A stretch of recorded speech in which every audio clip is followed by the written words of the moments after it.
Before this video starts, I want to point out that this video essay is heavily inspired by Duke's essay about pride. His channel is on the screen, and I recommend you go check that video out. There's a specific kind of confidence that shows up right before everything falls apart. It doesn't look like arrogance at first. It looks like momentum, a plan that's working. Someone is finally getting what they wanted, right as the wanting starts to curdle into something else. The Greeks had a word for it: hubris. Pride so complete it convinces you that rules that apply to other people stopped applying you a while ago. You don't decide to believe that. You just stop noticing you believe it. Take Icarus. Everyone knows the ending before they know but the beginning, which is a shame because the beginning is the interesting part. He and his father Daedalus are locked up on Crete by a king who won't let them leave. Daedalus, who happens to be a genius with his hands, builds 2 sets of wings out of feathers and wax. Before they jump off the tower, he tells his son one thing: fly the middle path.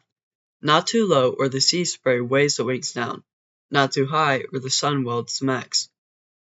One rule, that's all. For a while, Icarus follows it.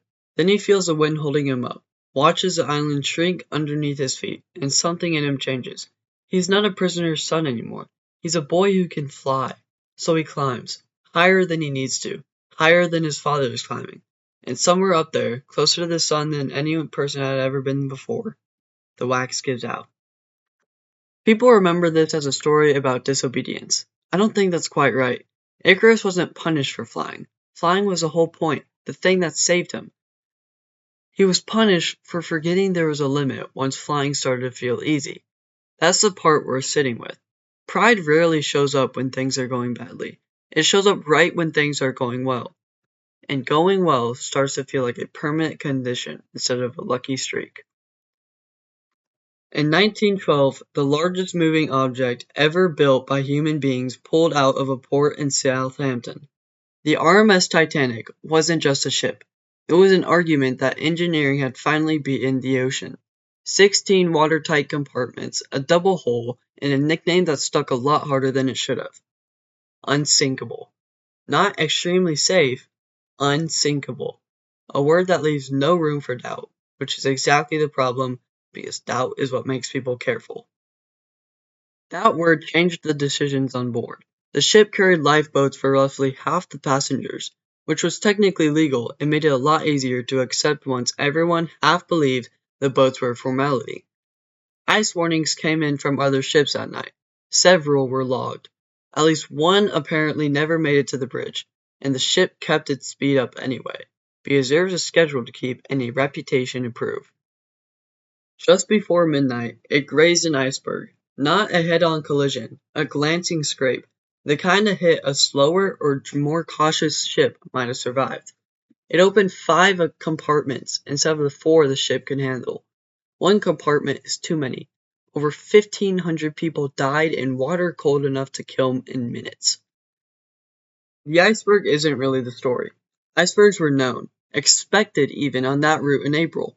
The story is that a culture of total certainty quietly switched off the caution that might have caught the mistake earlier. Slower speed, more lifeboats, someone walking a warning down to the bridge instead of assuming it could wait. Nobody built a margin for being wrong because nobody could imagine being wrong. Now go back 100 years earlier, to a man who had spent almost 20 straight years being right. By 1812, Napoleon controlled most of continental Europe. Armies that stood against him didn't just lose, they got taken apart, sometimes in an afternoon. So when Russia broke its blockade against Britain, Napoleon responded the way a man on an unbroken winning streak tends to respond. He decides to go handle it himself. He put together the largest invasion force Europe had ever seen, over 600,000 men. He expected the usual outcome: a couple of decisive battles, a surrender, a triumphant march home before winter. Russia refused to give him that.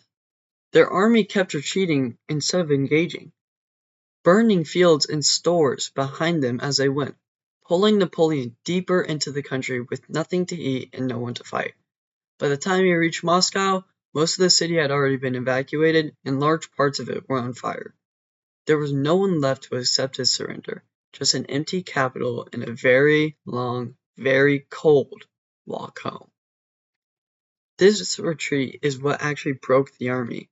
Cossack raiders picking off stragglers, no supply lines, temperature that killed more soldiers than any Russian general managed to. Of the roughly 600,000 men who marched in, historians think as few as 100,000 walked back out. Napoleon wasn't stupid.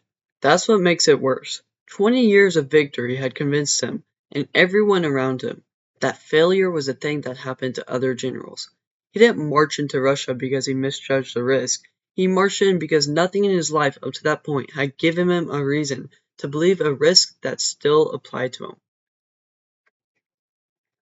A boy with wings, a ship called the Unsinkable, an emperor who forgot what losing felt like. Different centuries, different mediums, same shape underneath. And in every case, the pride wasn't some baseless decision pulled out of thin air. It was built on something real. Icarus was really flying. The Titanic really was the safest ship ever built up to that point. Napoleon really had won almost every battle of his career. That's what makes pride so hard to catch in the moment. It's a reasonable conclusion. Just stretch one step past where it should have stopped. What it actually does, underneath all of it, is turn off your ability to check yourself. You stop asking what happens if I'm wrong, because being wrong is starting to feel like something that happens to other people.